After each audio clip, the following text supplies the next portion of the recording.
Hello friends, welcome to Sri Tamil channel. இன்றைக்கி நம்ம பார்க்க போகிறது ஜவ்வரிசியை வச்சு ஒரு சூப்பரான ஹெல்த்தியான ஸ்நாக் ரெசிபி. ஸ்நாக்காக மட்டும் இல்லை, லஞ்ச் பாக்ஸுக்கும் நாம் இதை செஞ்சு கொடுக்கலாம். ரொம்பவே நல்லாயிருக்கும். சட்னியோடு சாப்பிடவும் நல்லாயிருக்கும். சட்னி இல்லாமல் அப்படியே சாப்பிட்லாம், அதுவும் ரொம்பவே நல்லாயிருக்கும். முதல்ல ஒரு பெரிய பவுலில் 1 கப் அளவுக்கு ஜவ்வரிசி எடுத்துக்கங்க. ஜவ்வரிசி பார்த்திங்கன்னா மாவு ஜவ்வரிசியாக எடுத்துக்கங்க, நைலான் ஜவ்வரிசி வேண்டாம். இப்போ இந்த ஜவ்வரிசியை 2-3 தடவை நல்லா கழுவிட்டு தண்ணியை வடிகட்டிட்டு எடுத்துக்கங்க. கழுவிய ஜவ்வரிசி கூட ஒரு 1/4 கப் அளவுக்கு தயிர் சேர்த்துக்கலாம். கூடவே இன்னும் ஒரு 1/4 கப் அளவுக்கு தண்ணி சேர்த்து நல்லா கலந்து விட்டுக்கங்க. இப்போ இதை ஒரு மூடி போட்டு மூடி வச்சிடுங்க. ஒரு 4லேருந்து 5 மணி நேரம் அப்படியே இருக்கட்டும். ஒரு 4 மணி நேரத்துக்கு அப்புறம் திறந்து பார்த்தீங்கன்னா உங்களுக்கு ஜவ்வரிசி நல்லா ஊறி வந்திருக்கும். உங்களுக்கு பார்க்கும்போதே தெரியும், ஜவ்வரிசி நல்லா சாஃப்டாக உதிரியாக ஊறி வந்திருக்கு. ஜவ்வரிசி பார்த்திங்கன்னா நல்லா ஊறி வரணும். லேசாக எடுத்து அழுத்தி விட்டிங்கன்னா நல்லா சாஃப்டாக மசிஞ்சு போகணும். அந்தளவுக்கு இருந்தால் தான் நமக்கு நல்லாயிருக்கும்.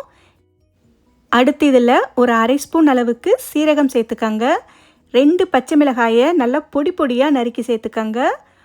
1 டேபிள் ஸ்பூன் அளவுக்கு பொடியாய் நறுக்கிய கருவேப்பிலை, 2 டேபிள் ஸ்பூன் அளவுக்கு பொடியாய் நறுக்கிய கொத்தமல்லி இலை சேர்த்துக்கங்க.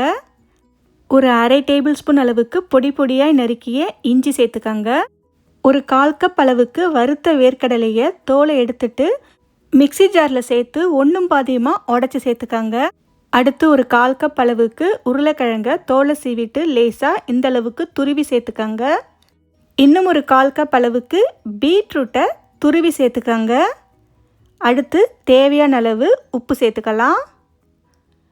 இது கூடவே 1 டேபிள் ஸ்பூன் அளவுக்கு அரிசி மாவு அதிகம் சேர்க்க வேண்டாம், எல்லாமே சேர்ந்து வரதுக்காக தான் சேர்க்குறோம். இப்போ இது எல்லாத்தையும் சேர்த்து நல்லா பெசரி விட்டுக்கங்க. ஜவ்வரிசி சேர்த்த காய்கறிகளில் இருக்கிற ஈரமே நமக்கு போதும். தேவைப்பட்டால் மட்டும் 1-2 டேபிள் ஸ்பூன் அளவுக்கு தண்ணி சேர்த்து எல்லாமே நல்லா சேர்ந்து வர மாதிரி பிசைஞ்சு விட்டுக்கங்க. இப்போ இது எல்லாத்தையும் இந்த மாதிரி சின்ன உருண்டையாக உருட்டி எடுத்துக்கங்க. இதே மாதிரி எல்லா மாவையும் இந்த மாதிரி சின்ன உருண்டையாக உருட்டி எடுத்துக்கலாம். அவ்வளவுதான். அடுத்து ஒரு குழிப்பணியார சட்டியில் கொஞ்சமாக எண்ணெய் சேர்த்துக்கங்க.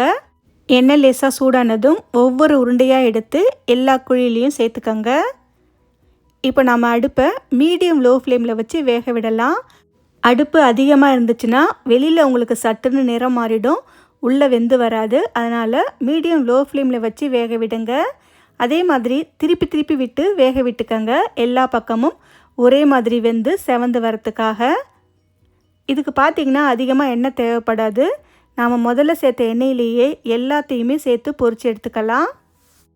எல்லா பக்கமும் திருப்பி விட்டு வேக விடுங்க.